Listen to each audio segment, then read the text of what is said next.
All right, we've got some breaking news coming to us right now on Donald Trump, who is right now hitting back at critics who say he's got no real plans, saying he will be releasing his tax plan in the next week. He's also got a new target here, Club for Growth, the conservative Club for Growth, fiscally conservative.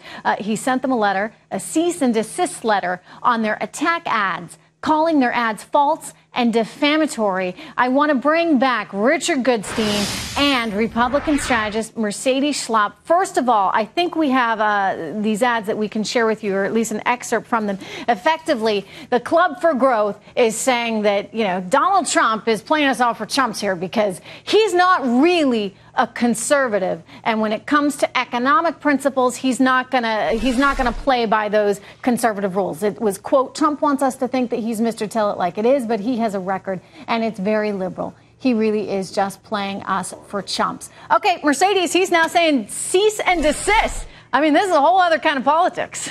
Well, and Donald Trump also called Club for Growth phony. And that they came to him basically asking for $1 million and he wouldn't give the money. So this is sort of the insider battles that's happening between Donald Trump, the GOP candidate, and Club for Growth, obviously a nonprofit organization.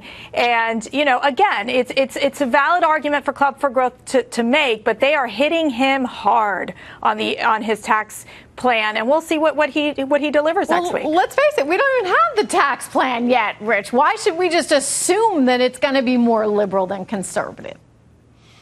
Or why should Club for Growth, I should say. Yeah, listen, I read the letter that Trump's lawyers sent to Club for Growth. His complaint is, one, you only had one source for alleging I was going to raise taxes.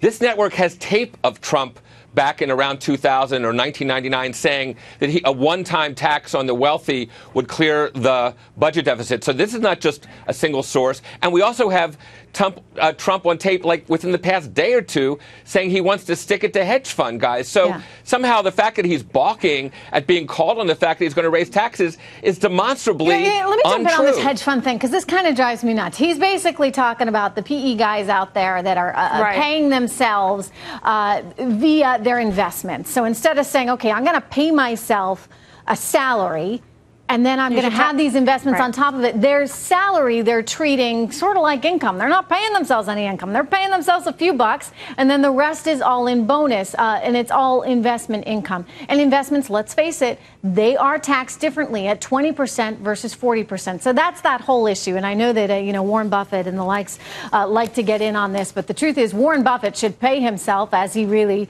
deserves, and not just all through investments. I want to move on. Mercedes, when we look at Donald Trump right now, and we see this sort of, left, right, middle, all these kinds of policies and rhetoric that seem to be coming from him that don't really adapt to, say, the traditional conservative mold. Sure. Are we, in fact, getting away from that two-party system? Is he an example of a candidate that is going to have cross appeal because he doesn't really stick to the rules of one side or the other?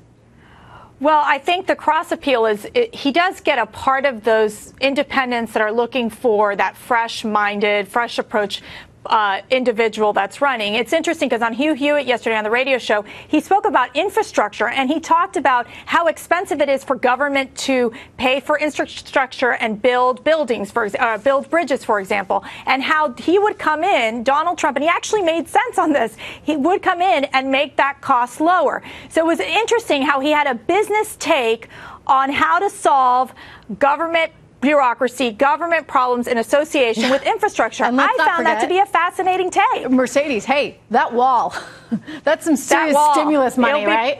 I'm telling you. So that's a bigger question, is with his big ideas, that if they are realistic, how can we pay for the wall, let's say? And those are the big questions that we need to be asking. There's a lot of questions. I am dying to see this tax plan. I can tell you, I actually kind of like it. I was joking about this the other day. I think people thought I was kidding. I really do like reading tax plans. One quick thing, I can't wait to see this one. Go ahead, Rich.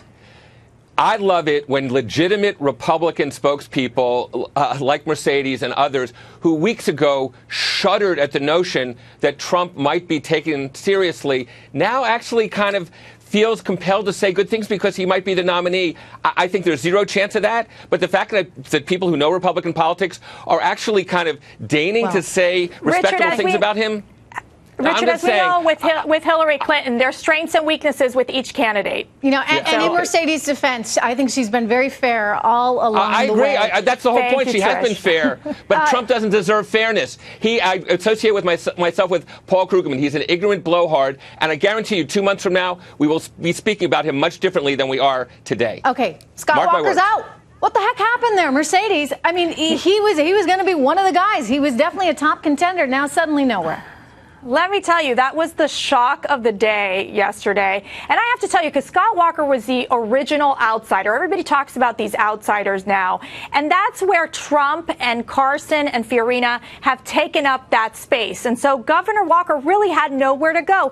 He was up 13% in March and then dropped to 2% after the second debate. And so I think when you start seeing the money dry up, and it's interesting because his super PAC still had several $1 million in there, but it just shows that the super PAC is not enough. He did the right thing by exiting the race, and I think that several of these other GOP candidates should follow his lead. Who's your money on next, real quick? Each of you. Mercedes first.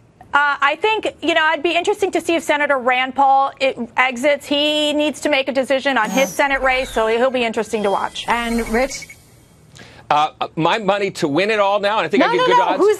Who's getting out? Look, I think probably Santorum, but again, I think maybe Governor Pataki, because he doesn't want to kind of ruin his reputation by kind of going around and kind of being seen as like the 12th person in an 11-person field. Okay, and I know your money's on Trump to win it. That's what you're going to tell us, right? But and you think that Hillary Clinton could beat Trump, but wow, that would be one heck of a primetime debate, right? Ratings okay, would be Richard pretty and Mercedes. good. It'd be good stuff. Thank you so much.